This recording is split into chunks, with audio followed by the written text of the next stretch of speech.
أحمد ربي حمد الشاكرين وأصلي وأسلم على المبعوث رحمة للعالمين سيدنا ونبينا ومولانا محمد وعلى آله وصحبه أجمعين. قال الله تبارك وتعالى: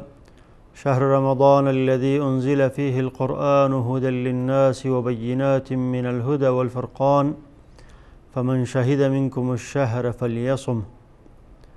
خدمتی بینندگان محترم و معزز و مکرم شبکه جهانی وصال حق هستم. در قسمت 129 برنامه احکام فقهی در پرتوی احادیث نبوی.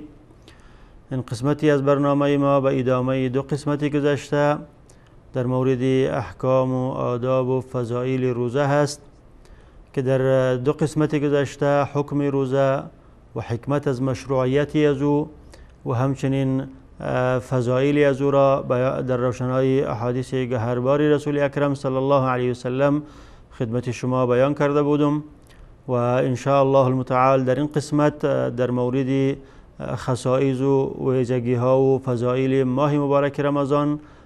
خدمت شما هستم و ویژگی های ماه مبارک رمضان که ماه روزه هست و خصائص و فضائل آن را در روشنایی آیات و احادیث رسول اکرم صلی الله علیه وسلم در این قسمتی از برنامه خدمت شما بیان خواهم کرد. ماه مبارک رمضان ماهی است که الله متعال او را بر دیگر ماه‌ها برگزیده و فضیلت داده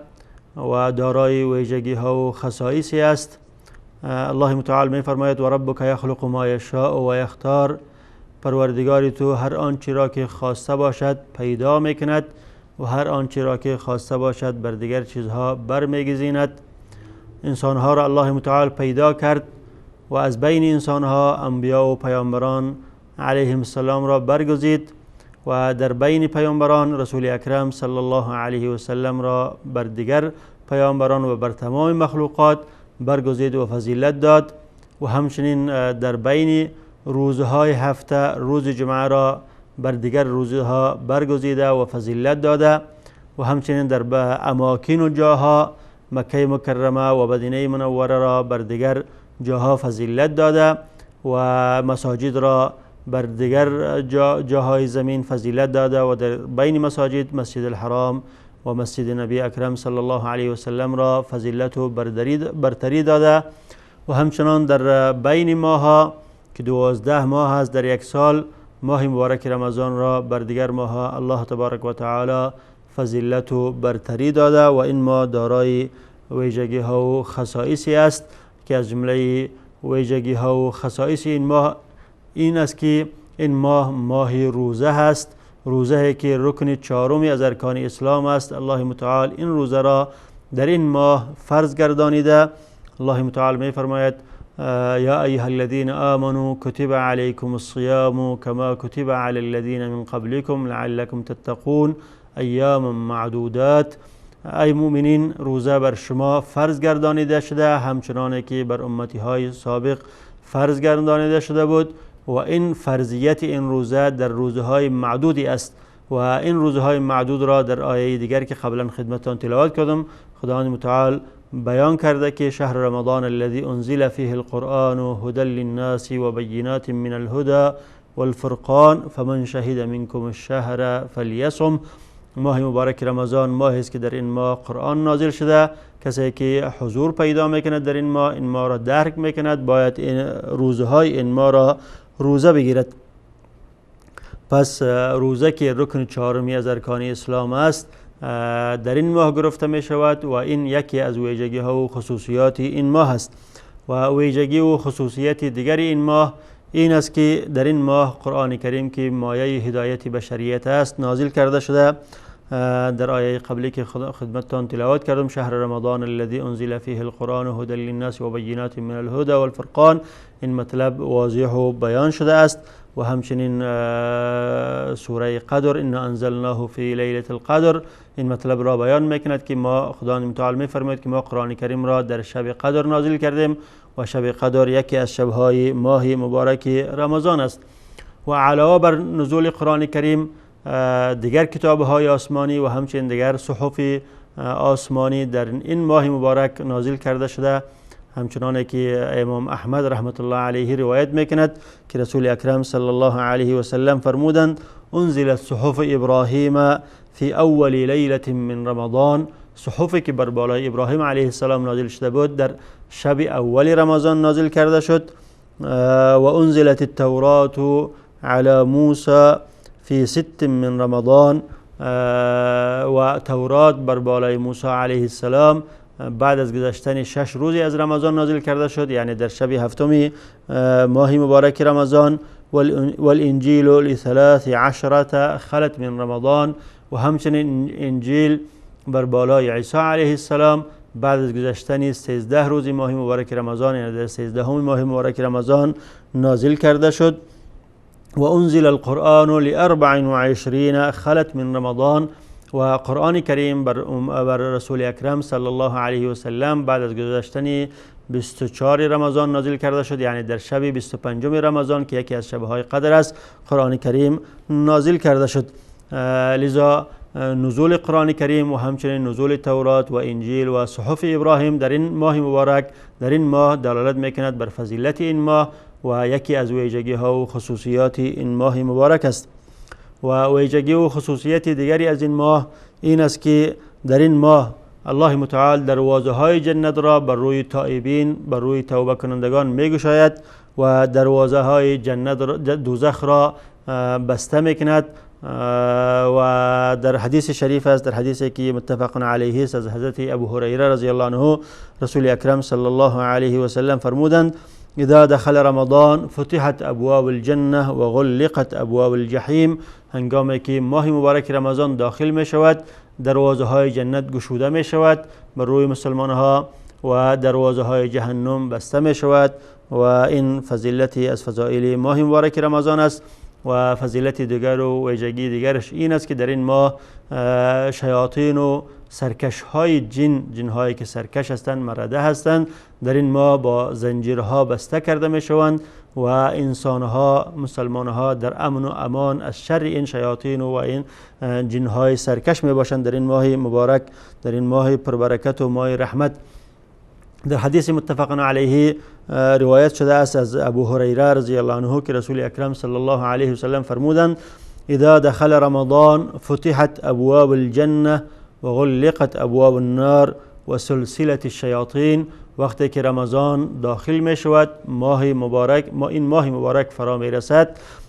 دروازه های جنت گشوده می شود، باز می شود و دروازه های آتش جهنم، دروازه های جهنم بسته کرده می شود و سلسله الشیاطین و شیاطین با زنجیرها بسته کرده می شوند تا که انسانها را وسوسه نکنند و تا که انسانها مرتکب گناه های کبیره نشوند. و همچنین امام ترمذی و امام ابن ماجه رحمت الله علیهما روایت میکنند که رسول اکرم صلی الله علیه و سلم فرمودند اذا كان اول لیله من شهر رمضان صفدت الشیاطین و مرضت الجنه، وقتی که اول شب از رمضان فرا میرسد، داخل میشود، شیاطین با زنجیرها بسته کرده میشوند و همچنین سرکش های جنهایی که سرکش هستند آنها با زنجیرها بسته کرده میشوند تا که مسلمان ها از شر آنها در امن و امان باشند در این شهری، در این ماه مبارک. و همچنین امام نسائی رحمت الله علیه از خادم رسول اکرم صلی الله علیه و سلم انس بن مالک رضی الله عنه روایت میکند که رسول اکرم صلی الله علیه و سلم فرمودند هذا شهر رمضان جاءکم، این ماه مبارک رمضان رسید، فرا رسید، تفتح فیه ابواب الجنه و تغلق فیه ابواب النار، این ماه که فرا رسیده ماهی است که در این ماه دروازه های جنت گشوده می شود و دروازه های جهنم بسته کرده می شود و تسلسل فیه الشیاطین و شیاطین و جنیات در این ماه با زنجیرها بسته کرده می شوند. و ویژگی دیگری از ویژگی های این ماه مبارک این است که کسی که این ماه را با ایمانداری و با طلب اجر و ثواب روزه میگیرد، الله متعال گناهان از او را میبخشد. در حدیث متفق علیه آمده که رسول اکرم صلی الله علیه وسلم فرمودند من صام رمضان ایمانا و احتسابا غفر له ما تقدم من ذنبه. کسی که ماه مبارک رمضان را با ایمان و با طلب اجر روزه میگیرد، در حالی روزه میگیرد که مؤمن است، ایمان کامل داره به الله تبارک و تعالی و رسولش و به روز آخرت، و احتساب داره، طلب اجر هم داره، روزه را به خاطر ریا نمیگیرد بلکه به خاطر طلب اجر و ثواب میگیرد. غفر له ما تقدم من ذنبه، آن گناهی که قبل از رمضان کرده الله متعال با واسطه این روزه، با واسطه این ماه مبارک گناههای از او را میبخشد. و ویژگی دیگری از ویژگی های این ماه پربرکت و ماه رحمت و ماه مغفرت این است که این ماه است که اولی از او رحمت و وسطی از او مغفرت و آخری از او خلاصی از آتش جهنم است. این مطلب در حدیثی که امام ابن حبان و امام ابن خزیمه و امام بیهقی روایت کردن آمده که رسول اکرم صلی الله علیه و سلم فرمودند هو شهر اوله رحمه و اوسطه مغفره و آخره عتق من النار. این ماه است که اول از او ده رحمت است و ده وسطش ده مغفرت است و ده آخرش هم ده خلاصی از آتش جهنم است. این حدیث اگرچه عده از علما حکم به ضعفی از او کردن، اما مطلب این حدیث در احادیث صحیح دیگه آمده است و ثابت است که این ماه هم ماه رحمت است و هم ماه مغفرت است و هم ماه خلاصی از آتش جهنم است که الله متعال در این ماه در هر شبی از شبهای این ماه عده از بندگان خود را از آتش جهنم میرهاند و خلاص میکند. و همچنین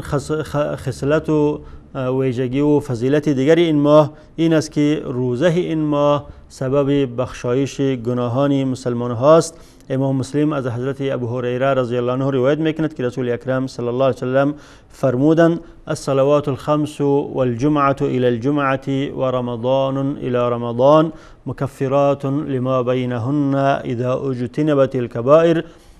نمازهای پنجگانه و همچنین جمعه تا به جمعه دیگر و یک رمضان تا رمضان دیگر اینها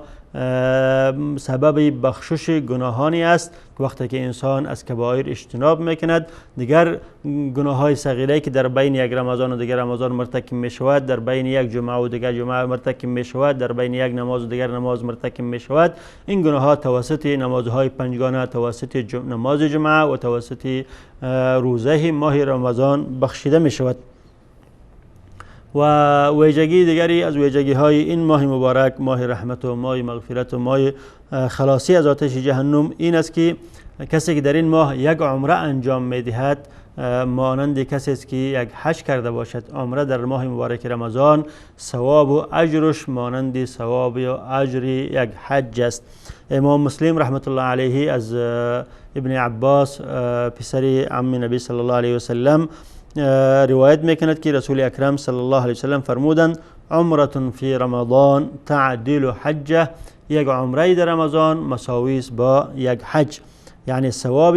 عمره رمضان معادل است با ثواب حج که انسان، حج فرضی که انسان او را انجام میدهد.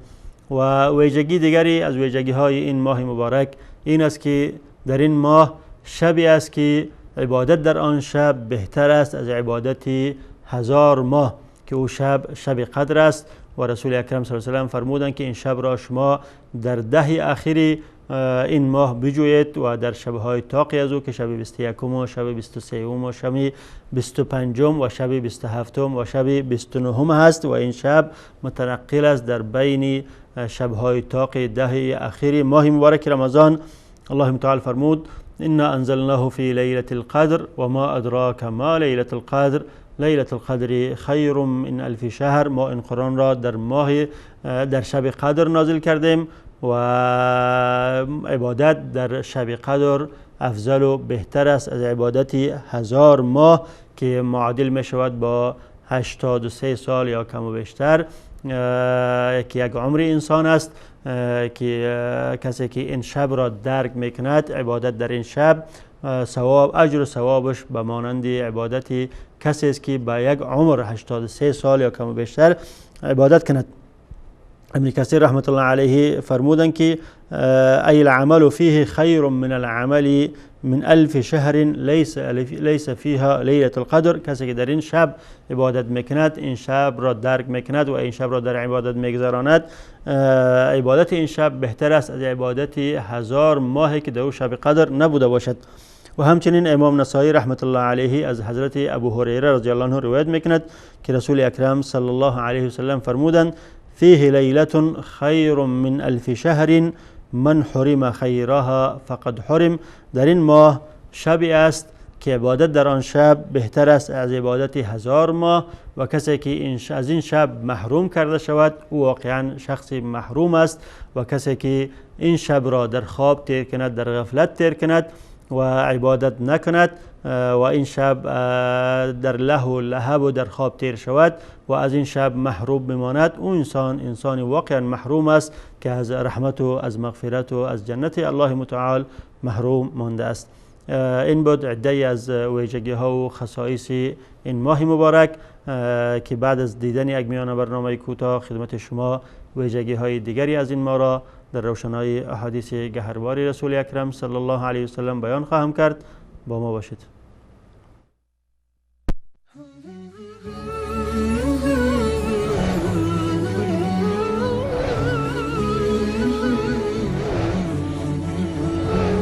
مثال حق، ندای حقیقت.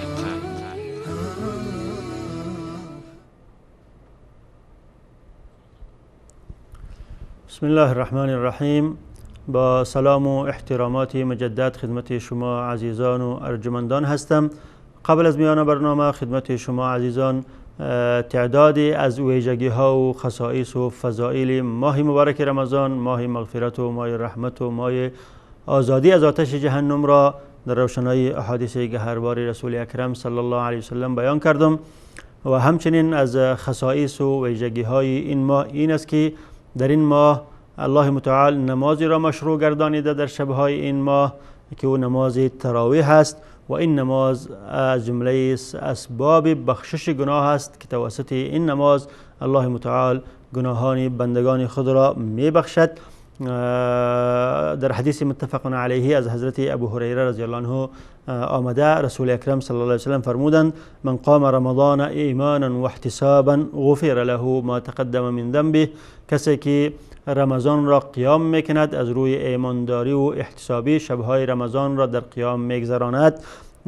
در حالی که او مؤمن است، ایمان دارد و احتساب هم محتسب هم است، طلب اجر و ثواب را از الله متعال دارد، نتیجهش این است که غفر له ما تقدم من ذنبه، آن گناهانی که قبل از این رمضان کرده توسط این نماز گناهانی از او بخشیده می شود. از امام نووی علمای دیگر روایت شده است در شرح این حدیث که فرمودند که مراد از من قام رمضان، مراد از قیام رمضان همون نماز تراویح است که در هر شبی از شبهای رمضان خوانده می شود. و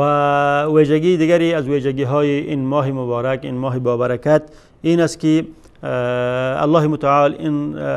در این ماه عبادت دیگری را اختصاص داده که او عبادت از جمله عبادت های بزرگی هست که او عبادت اعتکاف هست و که خلوت با الله متعال، مناجات و سرگوشی با الله متعال است که در این ماه اعتکاف مستحب است و کسی که اعتکاف می نشیند در 10 ماه اخیر برای مناجات با الله متعال، برای خلوت با الله متعال، این عملی بزرگ در این ماه انجام می شود و این از جمله خصوصیات و ویژگی های این ماه است و این از رسول اکرم صلی الله علیه وسلم، از عمل رسول اکرم صلی الله علیه وسلم و از عمل ازواج مطهرات و صحابه کرام و آل بیت رسول اکرم صلی الله علیه وسلم ثابت شده است. در حدیثی که امام بخاری او را از ام المؤمنین عایشه صدیقه رضی الله عنها روایت میکنه آمده که ایشان فرمودند كان النبي صلى الله عليه وسلم يعتكف العشر الأواخر من رمضان حتى توفاه الله. رسول اکرم صلی الله علیه وسلم 10 آخر ماه مبارک رمضان را همیشه اعتکاف می نشستند تا که ایشان وفات کردند. ثم اعتکف ازواجه من بعده و بعد رسول اکرم صلی الله علیه و سلم این سنت را ازواج مطهراتش ادامه دادند و آنها هم اعتکاف می نشستند و صحابه کرام هم این کار را میکردند و این کار مستمر رو هست تا به امروز که مسلمان ها در مساجد اعتکاف می نشینند و سنت است که و سنت و مستحب است که در دهه آخر در هر مسجد اعتکاف بنشینند ولو که یک شخص هم بوده باشد. و همچنین در حدیث دیگه آمده که حضرت ام المؤمنین عایشه صدیقه رضی الله عنها فرمودند که رسول اکرم صلی الله علیه و سلم اول دهه اول ماه مبارک رمضان را اعتکاف شدند و بعد از او دهه وسط را اعتکاف شدند و بعد از او دهه آخر را اعتکاف شدند و به این دهه آخر استمرار پیدا کردند تا که وفات کردند تا به آخر عمرشان در دهه آخر می نشستند، چون دهه آخر فضیلتش از دیگر روزهای ماه مبارک رمضان بیشتر است، چون در این ده شب قدر است که اگر کسی او را درک کند و در عبادت بگذراند مانند کسی است که 1000 ماه عبادت کرده باشد. و ویژگی دیگری از ویژگی های این ماه مبارک این است که این ماه سخاوت و ماه کرم است. این ماه احسان به فقرا و به مساکین است. این ماه است که صدقه دادن در این ماه و احسان کردن به فقرا و مساکین در این ماه و صله رحمی در این ماه بهتر است از دیگر روزهای سال. امام بخاری رحمت الله علیه از حضرت ابن عباس ابن عم النبی صلی الله علیه و سلم روایت میکند که ایشان فرمودند کان رسول الله صلی الله علیه و سلم اجود الناس. رسول اکرم صلی الله علیه و سلم با سخاوت ترین مردم انسان بودند از تمام انسانهای دنیا که از آدم تا به روز آخرت از همه کرده با سخاوت ترین انسان رسول اکرم صلی الله علیه و سلم بودند. و کان اجود ما یکون فی رمضان حین یلقاه جبرئیل. لیکن سخاوت ایشان بیشتر میشد در ماه مبارک رمضان وقتی که حضرت جبرئیل با ایشان ملاقات میکردند و قرآن کریم را با ایشان عرض میکردند و قرآن کریم را با حضرت جبرئیل مذاکره میکردند. در این ماه سخاوت رسول اکرم صلی الله علیه و سلم بیشتر میشد. و کان یلقاه جبرئیل فی کل لیلة من رمضان یدارسه القرآن. و حضرت جبرئیل هر شب می آمد با رسول اکرم صلی الله علیه و سلم ملاقات میکرد و مدارسه و مذاکره قرآن کریم را به ایشان در هر شب رمضان میکردند. و فلرسول الله صلی الله علیه و سلم اجود بالخیر من الریح المرسله. در شبهای رمضان رسول اکرم وقتی که حضرت جبرئیل با ایشان قرآن را مذاکره و مدارسه میکردند رسول اکرم صلی الله علیه و سلم از بادهایی که با خیر میورزد، بادهایی که خیر را میآورد، ابرها را میآورد، باران را میآورد، از این بادهای خیر کرده هم در کارهای خیر در سخاوت خود تیزتر بودن. اینقدر سخاوت داشتن که اینقدر در سخاوت خود عجله میکردن یا اینقدر سخاوت بیشتر میکردن مانند بادهایی که میوزد و ابرها را میآورد و سبب باران میگردد. و همچنین در حدیث دیگری آمده، حدیثی که امام ترمذی را از انس بن مالک رضی الله عنه روایت میکند، آمده که رسول اکرم صلی الله علیه و سلم فرمودند افضل الصدقه صدقه رمضان. بهترین صدقه که انسان مسلمان میدهد صدقه است که او را در رمضان بدهد. لذا علما گفتند که مستحب است که علاوه بر اینکه انسان کرم و سخاوت در ماه مبارک رمضان بیشتر داشته باشد و صدقات نفلی بیشتر بدهد، حتی صدقات فرضی خود را بهتر و افضل است که در این ماه مبارک بیرون کند و فقرا و مساکین بدهد تا که هیچ فقیر و مسکین و تنگ دستی از این چیز محروم نماند و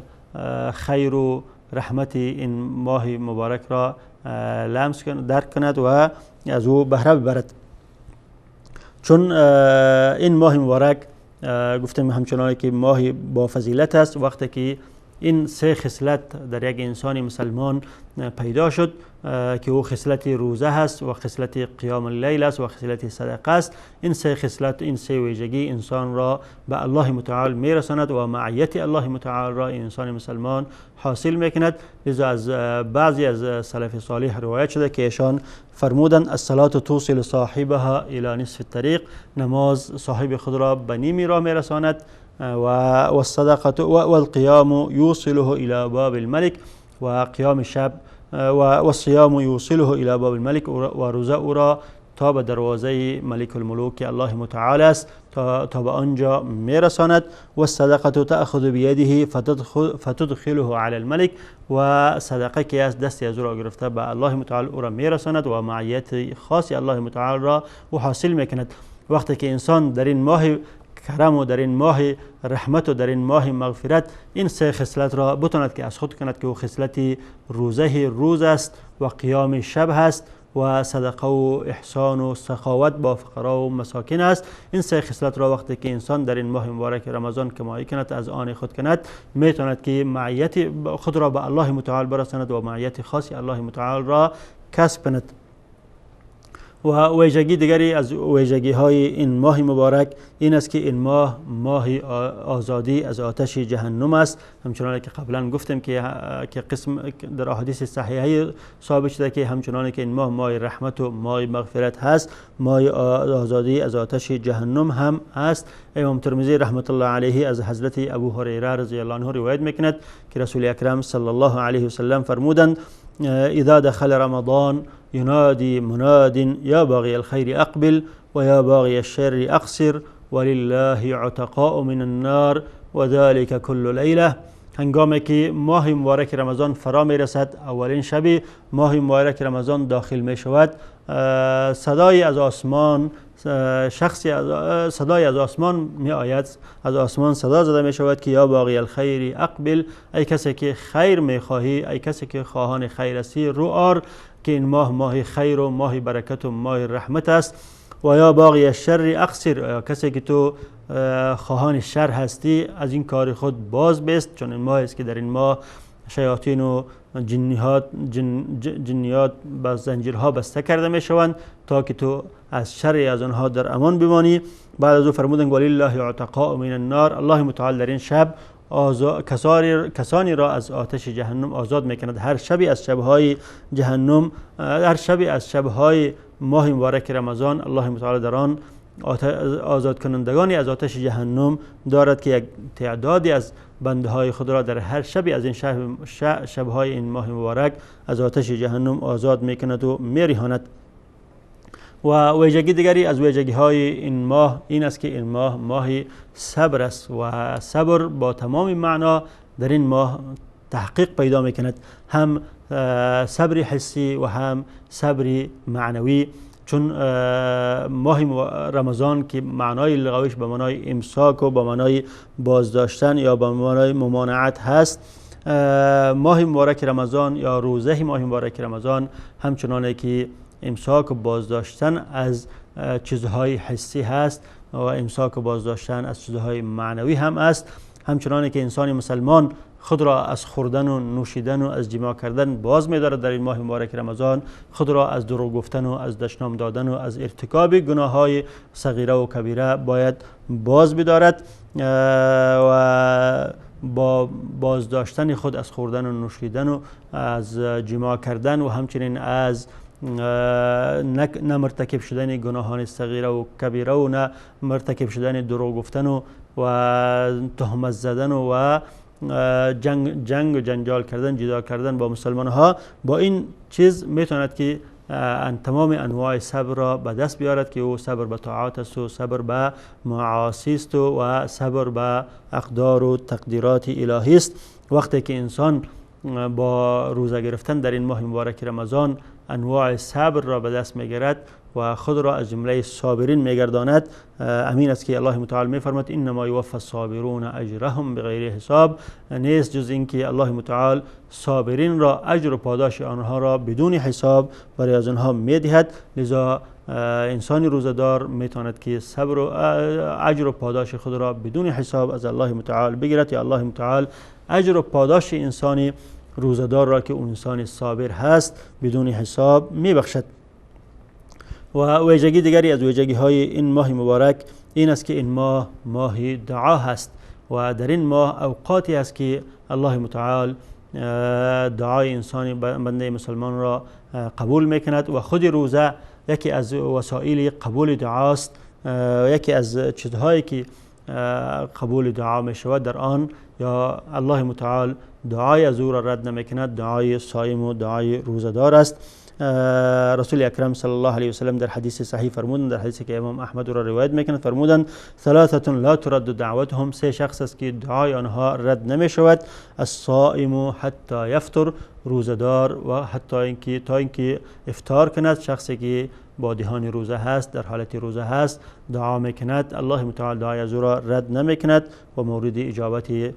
درگاه تبارک و تعالی قرار میگیرد. و الامام عادل، و شخص دوم امام عادل هست، پادشاه عادل یا خلیفه عادل است که الله متعال دعای از او را هم قبول میکند. و دعوت المظلوم، و شخص سوم شخص مظلوم هست، وقتی کسی که مورد ظلم قرار میگیرد مظلوم میشود، در حالت دو حالت دعا میکند، الله متعال دعای از او را هم قبول میکند. و لذا الله تبارک و تعالی در سوره بقره وقتی که احکام روزه را بیان میکند، احکام ماه مبارک رمضان را بیان میکند، میگوید که یا ایها الذین آمنوا کتب علیکم الصیام کما کتب علی الذین من قبلکم شهر رمضان الذی انزل فیه القرآن هدی للناس فمن شهد منکم الشهر فلیصم. بعد از ذکر این آیات الله متعال میفرماید که و اذا سألك عبادی عنی فانی قریب اجیب دعوت الداعی اذا دعانی فلیستجیبوا لی ولیؤمنوا بی لعلهم یرشدون. بعد از این ذکر این آیات، بعد از آیات روزه، به این امر دلالت میکند که روزه خودش وقت دعا هست و باید وقت انسان روزدار یا کسی که در ماه مبارک رمضان قرار داده اوقات دعا را غنیمت بشمارد، خصوصا وقت افطار و وقت آخری شب که اوقات اجابت دعا هست. در این وقت این اوقات را غنیمت شمرده و به خیر خود و والدین و مسلمان ها دعا کند. و ویژگی دیگری از ویژگی های ماه مبارک رمضان این است که با این انشاءالله این قسمت را خاتمه میبخشیم که ویژگی آخر است، و این است که ماه مبارک رمضان ماه همبستگی و ماه احسان به فقرا و مساکین و ماه مواسات و همدردی و ماه صله رحمی است با اقارب و فقرا و مساکین مسلمان ها. و وقتی که انسان این کارها را میکند به درجه احسان خود را میرساند، وقتی کسی که با فقرا و مساکین هم دلی میکند و با آنها هم مواسات میکند و آنها احسان میکند و آنها را از صدقه و از خیرات خود فراموش نمیکند و با اقارب و با همبستگان خود صله رحمی میکند و انسان به درجه محسن میرسد. و وقتی که به درجه محسن رسید، والله يحب المحسنین، الله متعال محسنین را دوست می‌داشته باشد و مورد محبت الله متعال قرار میگیرد و محبوب الله متعال میشود. و ان الله مع الذين اتقوا والذين هم محسنون، و معیت الله متعال را به دست میارد که الله متعال با کسایی است که اونها پرهیزگار هستند و با معیت از او با کسانی است که او احسان میکنند و با فقرا و با مساکین خاصا در این ماه مبارک رمضان. الله متعال این فضائل و این برتری ها و این ویژگی های ماه مبارک رمضان را از ما و شما نگیرد و ما را از این فضائل و برتری ها محروم نکند. و در اینجا وقتی برنامه ما به پایان رسیده، تا به دیدار آینده با شما خداحافظی میکنم. السلام علیکم و رحمت الله و برکاته.